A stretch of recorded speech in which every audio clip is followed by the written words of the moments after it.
We saw some pricing drop, some changes that are being impacted. Maybe you want to catch the audience up a little on the changes we are seeing from that perspective and peak season readiness. So I think we're seeing a few changes, just like the idea of death and taxes.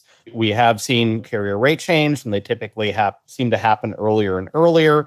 We all know that we see the typical 5.9%, things like that. But when you really dive in the details, it's not really 5.9%. That may be on one lane, one weight of shipment, but certain things like oversized fees go up 20, 30, 40, 50% sometimes year over year, depending on the carrier.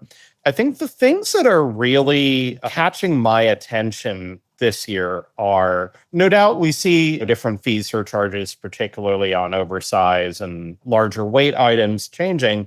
With all of the changes with de minimis, we're seeing carriers, a major one announced a $2.50 one just to process an international order.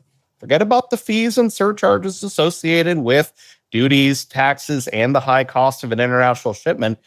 We're sticking on another $2.50 on top of that just to process the fact that it's crossing a border. The second is obviously peak season surcharge. Many carriers have done that for years. That's not unusual, but we're seeing that more than usual this year and starting a little earlier. The third one is one of the major carriers had a change to how they calculate dimensional weight.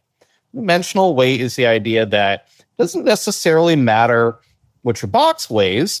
It's about the volume weight that it takes. Precise, yeah. And now we're seeing, even if it's 0.001, that it could be rounded up to the next pound. That's a point that us as shippers are all going to have to contend with.